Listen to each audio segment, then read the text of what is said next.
আজকে বানিয়ে নিচ্ছি শিলপাটায় বেটে মজাদার কলার থোড়ের ভর্তা রেসিপি। তাহলে চলুন আপনাদেরকে দেখাই আমি কিভাবে কি দিয়ে এই ভর্তা রেসিপিটি বানালাম। প্রথমে কলার থোড় ভালো করে ধুয়ে বেছে নিয়েছি, কড়াইয়ে দিয়েছি একটুখানি জল, সাথে হলুদ লবণ পরিমাণ মতো দিয়ে ভালোভাবে নেড়েচেড়ে আমি ঢাকা দিয়ে ভালো করে সিদ্ধ করে নিব। তো ভালোভাবে নেড়েচেড়ে নিচ্ছি, এখন ঢাকা দিয়ে দিব। ততক্ষণ এখানে এটা সিদ্ধ হতে থাক। আর অন্যদিকে আমার ছেলের চুল নাড়া করে দিচ্ছে ওর কাকা, চলে আসছে এখানে।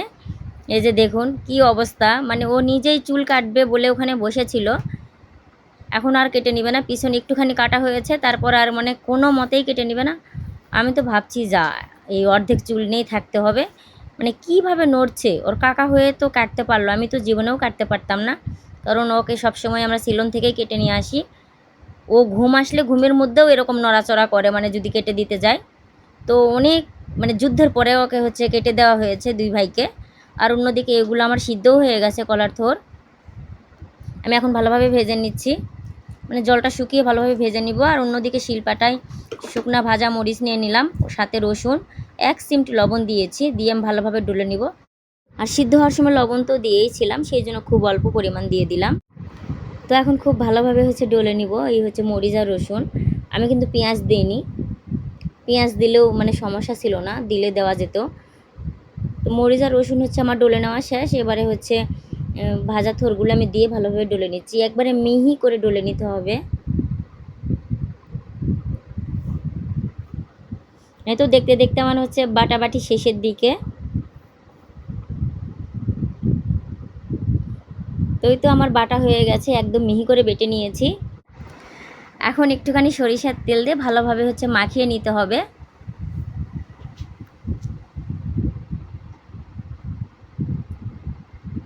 এই তো আমি সরিষার তেল দিয়ে নিলাম, এখন ভালো করে হাত দিয়ে মাখিয়ে নিতে হবে, তাহলেই রেডি হয়ে যাবে আমার মজাদার কলার থোড়ের ভর্তা রেসিপি।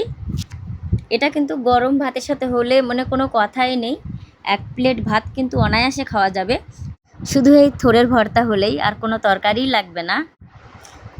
কতটা লোভনীয় হয়েছে দেখুন। আর এই ভর্তার সাথে কিন্তু আমার হচ্ছে ভাজা মরিচ লাগে, ভাজা মরিচ হলে খেতে আরও বেশি ভালো লাগে, তাই সাথে একটা ভাজা মরিচ নিয়ে নিচ্ছি। আর দেখুন কতটা লোভনীয় দেখাচ্ছে, কার কার লোভ হচ্ছে অবশ্যই কমেন্টে জানাবেন। আর অন্যদিকে হচ্ছে আজকে তরকারি রান্না করিনি, সেই জন্য রাজদীপের জন্য সাদা করে একটা ডিম ভাজি করে নিচ্ছি।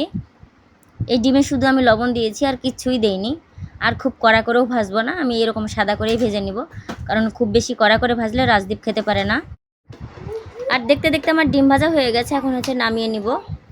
তো ভিডিওটি কেমন লাগলো সবাই অবশ্যই কমেন্টে জানাবেন।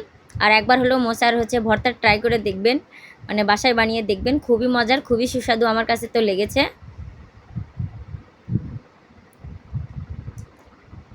আর এই তো রাজদীপের ডিম ভাজা রেডি হয়ে গেছে। তো সবাই ভালো থাকবেন, সুস্থ থাকবেন।